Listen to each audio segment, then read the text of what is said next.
that the quadratic formula has not changed since you were in Algebra 1. So if you remember the quadratic formula from Algebra 1, it's the same. The only difference is now instead of when you get a negative under the radical, instead of saying no real solution, you're just going to have an imaginary number as part of your solution as well. But other than that, everything else is the same.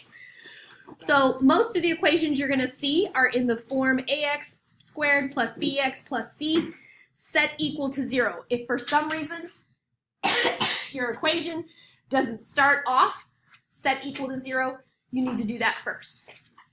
Okay, so if it's set equal to 7, you add 7 to both sides, and then you can proceed. So you want to find the coefficient of the first term. If it looks like nothing's there, it's 1.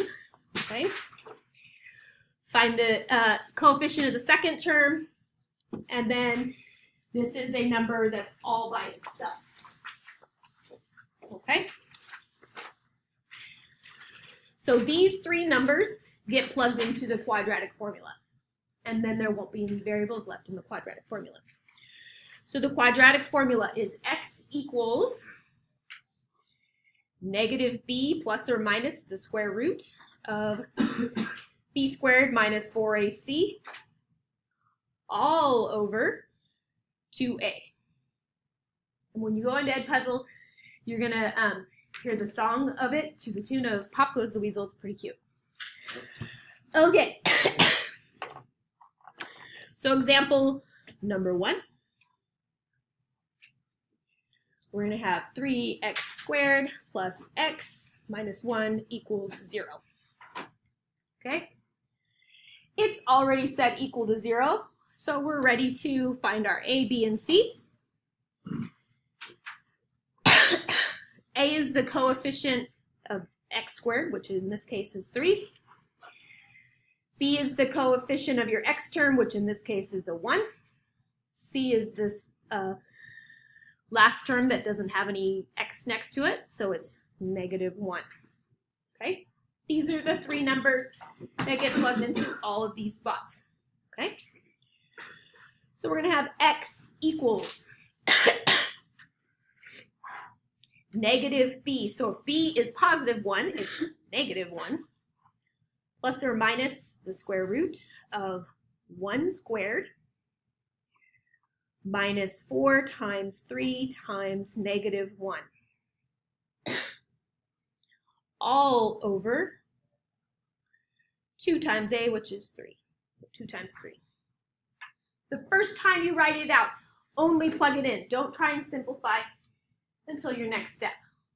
Okay? That way, if for some reason something goes wrong, you can look back at this step and make sure you plugged everything in correctly. Okay?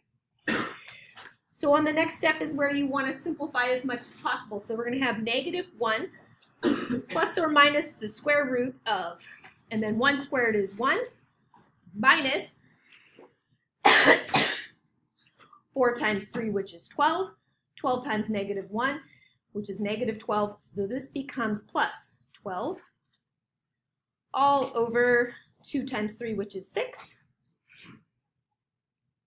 And then under this radical, we have 1 plus 12, and we can simplify that a little bit more to negative 1 plus or minus the square root of 13, all over 6. Okay, sometimes under that radical, you can simplify. Can you simplify the square root of 13? No. It's prime, it's good to go.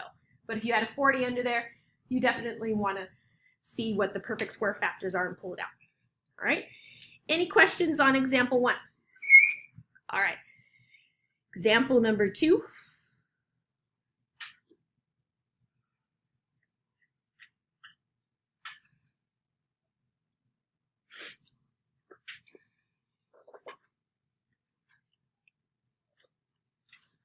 All right, example number 2, we have 5y squared equals 6y minus 3. And honestly, it doesn't really matter what the variable is. So in example 1, we used an x, and this one we're using a y. But just pretend like it's an x and go from there. Okay, so we want to set it equals to 0. That means we need to subtract 6y and add 3. So it's going to be 5y squared minus 6y plus 3 equals 0. Okay. So we just move everything over to the left. Technically, you can move everything over to the right and have the 0 on the left, whatever is easier. Okay. And then look for your coefficients A, B, and C. So A is 5, B is negative 6, and C is 3. And then we plug it into the quadratic formula. All right, so the opposite of B. In this case, B is negative 6, so the opposite of that is positive 6, plus or minus the square root of negative 6 squared minus 4 times 5 times 3 all over 2 times 5. This is a 6, not a B. Okay. Everybody see where I got those numbers from? Okay, that's like the most important part, is plugging in the right numbers. From there, it's just simplifying. Okay? So look and make sure, okay, that's that, okay. Okay? Next step, we're going to just simplify. So we're going to have 6 plus or minus, and then under that square root, negative 6 squared is 36, minus 4 times 5 is 20, 20 times 3 is 60, all over 2 times 5, which is 10. Okay? So under that radical, we can simplify a little bit more, because 36 minus 60 is what? Negative 24. All over 10. Okay, so now under this radical, can we simplify?